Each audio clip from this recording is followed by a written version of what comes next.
Hey guys, so this is gonna be a weird upload because I haven't uploaded in like what 6 months, I don't think, since Morel season.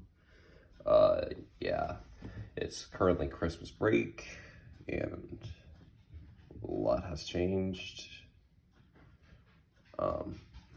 But I'm very excited. I just kind of had a weird aha moment. So if you're not like acquainted with me in the real world, you'll know that I have this bin. The Thought Emporium first gave me this idea of turning styrofoam into dirt. And so got some water on it. So I just check up on my mealworms about once a month. They're a really hardy species. And as you'll see, they create this dirt. Like, this is fully dirt. It's basically their poo. They're a really simple organism with just a mouth and an anus that's connected by one single tube. So they'll often just re-eat what they're eating. And they will have this really, they'll have different bacteria inside their guts, and apparently one of those is able to digest the styrofoam.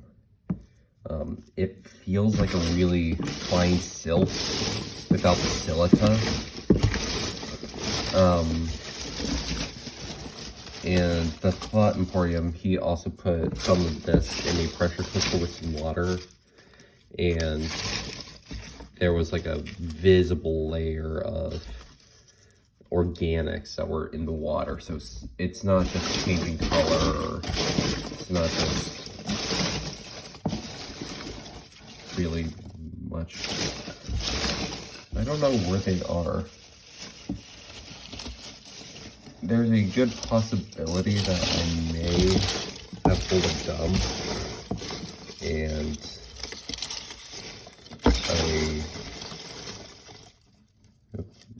that's a dead one,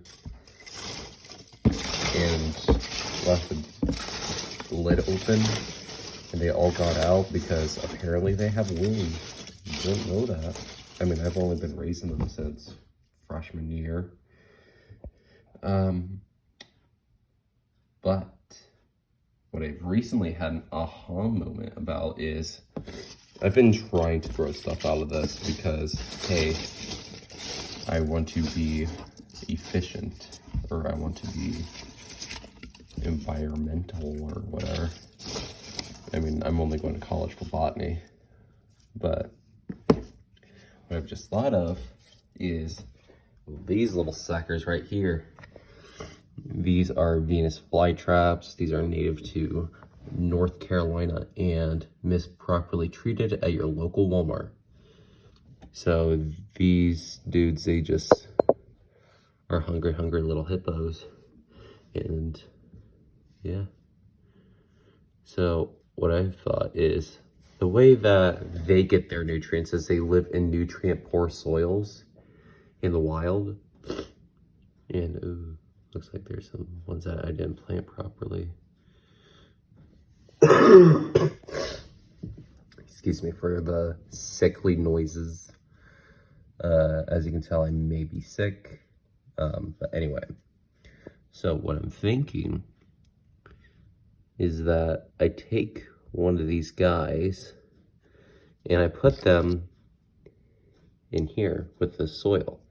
My reason being is that in the wild, they capture the insects to get rid of, or so they can stave off an iron deficiency otherwise, because these are nutrient poor soils. And once they actually eat the insect and digest it, the nutrients are then trapped in the plant and vicariously the soil. So they might be able to restore the soil, or the styrofoam soil. So I'm just taking 35 330 million year old plant juices and converting it back into plant matter. Let's see how this works. All right, so I just sifted through the manure. Actually, wait. So yeah, got a good amount of the fine powder. So this is what they poop. You live on a pasta jar, just so you know.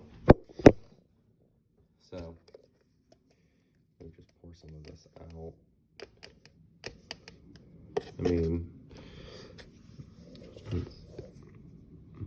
so yeah, it's really fine and really soft. I do want a bed made up of this. So I'm just gonna add a little bit of water. Okay, that's a little bit more than a little bit, but it's fine, it's fine, it's all okay.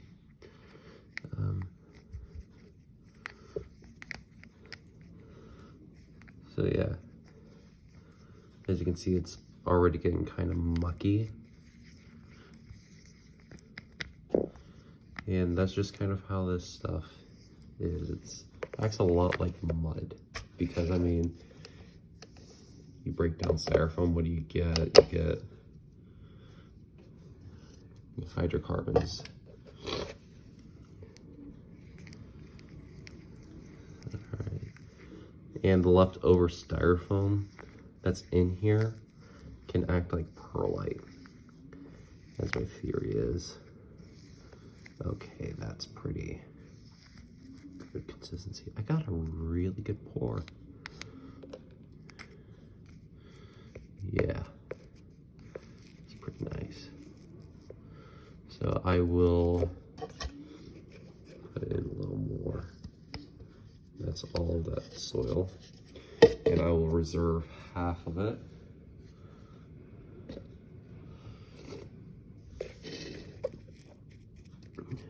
And I will pull out a Venus flytrap.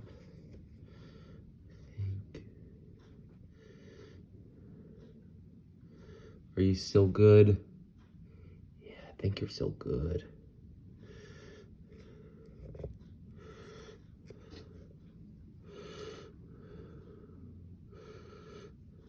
Like that.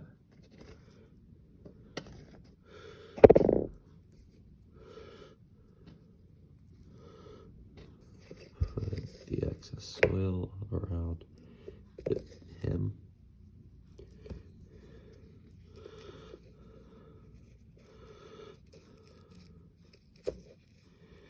And bury the roots.